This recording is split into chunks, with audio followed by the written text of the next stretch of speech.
Roy Moore wins Senate GOP runoff in Alabama.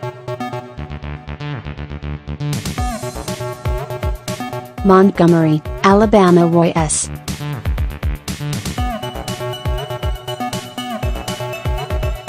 Moore, a firebrand former Chief Justice of the Alabama Supreme Court, overcame efforts by top Republicans to rescue his rival, Senator Luther Strange, soundly defeating him on Tuesday in a special primary runoff.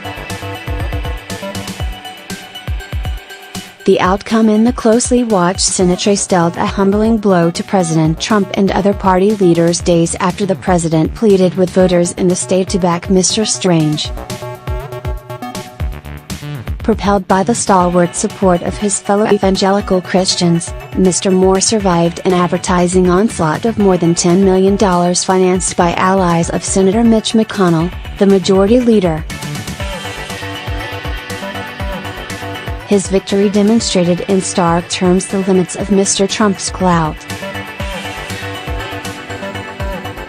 Taking the stage after a solo rendition of How Great Thou Art, an exultant Mr. Moore said he had never prayed to win this campaign, only putting his political fate in the hands of the Almighty. "Together, we can make America great," he said, borrowing Mr. Trump's slogan and adding, "Don't let anybody in the press think that because he supported my opponent that I do not support him." Mr. Trump had tweeted his support for Mr. Strange several times in recent days, but tweets appeared to be deleted on Tuesday night.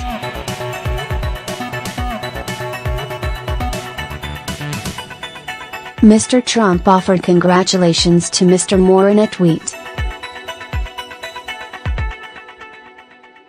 Luther Strange started way back and ran a good race.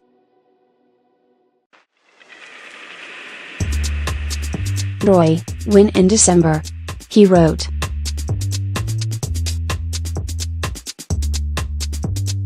In a race that began as something of a political afterthought and ended up showcasing the right's enduring divisions, the victory by Mr. Moore, one of the most tenacious figures in Alabama politics, will likely embolden other anti-establishment conservatives to challenge incumbent Republicans in next year's midterm elections.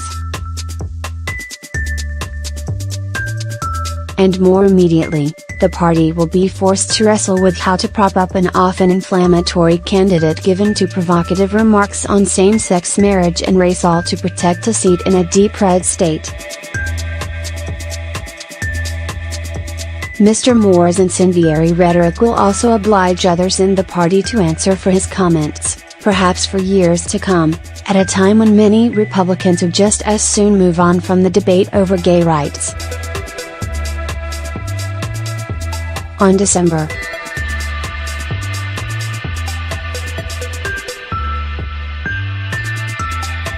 12, Mr. Moore will face Doug Jones, a former federal prosecutor and the Democratic nominee, in a race that will test the party loyalties of center-right voters who may be uneasy about their nominee. It may also reveal just how reliably Republican the state has become in the quarter century since a Democrat last won a Senate election here.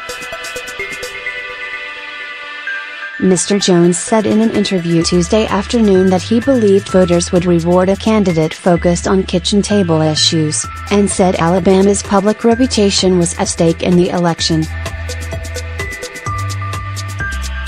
"People are tired of being embarrassed in this state," Mr. Jones said.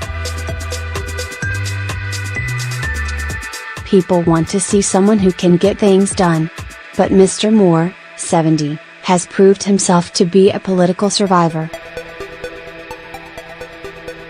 He has been effectively removed from the state Supreme Court twice, the first in 2003, over his refusal to remove a statue of the Ten Commandments in the courthouse, the second last year, when he urged the state's probate judges to defy federal orders regarding same-sex marriage.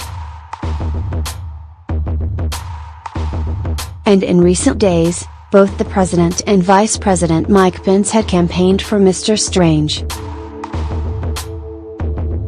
Mr. Trump, an enormously popular figure in Alabama, cast aside the tradition of presidents strutting carefully in contested primaries, as well as the warnings from his own advisors regarding a candidate trailing in the polls. Yet instead of delivering a tightly crafted testimonial at a rally on Friday, the president rambled for nearly an hour and a half about a range of topics, while openly questioning whether he was making a mistake coming into the state for Mr. Strange, who oriented his entire run around Mr. Trump's endorsement and stood looking on with a red "Make America Great Again" hat atop his head. Mr. Strange conceded defeat on Tuesday night before a subdued audience at a hotel outside of Birmingham, acknowledging in a moment of striking candor that he did not fully grasp the forces at play in his loss.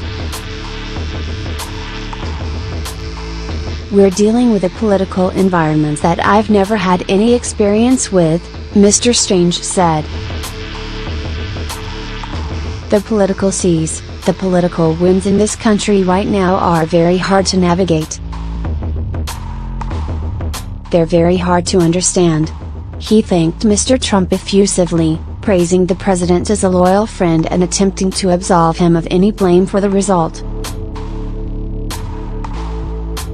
"If this causes him any trouble," Mr. Strange said, "it's not his fault." Mr. Strange's defeat was the first time an incumbent senator with active White House support has lost since 2010, when Arlen Specter, the longtime senator of Pennsylvania, was beaten in a Democratic primary after switching parties. But his loss was not just a blow to Mr. Trump.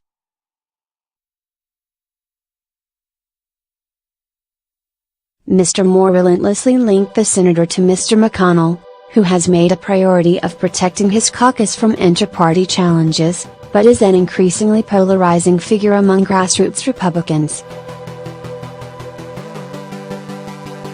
Despite the money and staff he directed to the race, Mr. McConnell became as much a liability as he was an asset, leaving Republicans nervously wondering what that may portend in other primaries next year. On Tuesday night, Mr. McConnell said in a statement that he understood Mr. Moore had channeled his dissatisfaction with the progress made in Washington. Saying that he shared that frustration, Mr. McConnell said he was determined to help Mr. Moore win, and made no references to the bitter attacks on his leadership by Mr. Moore and his allies.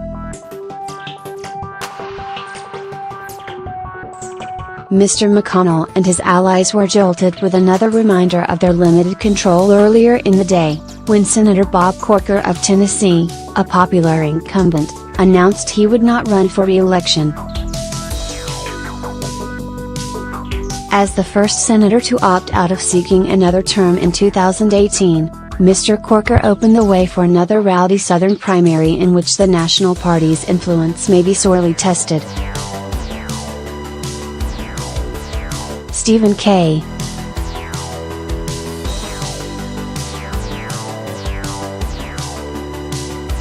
Bannon, an ousted White House advisor and an enthusiastic backer of Mr. Moore, crowed about Mr. Corker's retirement in brief remarks before Mr. Moore took the stage on Tuesday night. Mr. Bannon predicted a populist revolution would follow the Alabama results. Mr. Strange's demise was in some respects as much a local phenomenon as a national one, stemming from his appointment this year by then Gov. Robert Bentley to fill the seat vacated by Attorney General Jeff Sessions. Mr. Strange, the state's Attorney General at the time, was overseeing an investigation into Mr. Bentley's personal relationship with a close aide, suggesting to many in a scandal-wary state that there may have been a corrupt bargain. The newly appointed senator denied any wrongdoing, but never fully confronted the issue in a way that would eliminate the lingering cloud over the appointment. And by Monday, an advisor to Mr. McConnell, anticipating defeat, started to privately make the case that it was Mr. Bentley's scandal and the circumstances around the appointment that was most to blame for Mr. Strange's lackluster support. Mr. Strange's status as a proxy for the Republican establishment and a test of the president's sway came about almost by accident, a consequence of factors having little to do with Mr. Strange himself. The Senate Republican leader treated Mr. Strange as the political equal of his elected colleagues and ordered strategists in Washington not to work against him.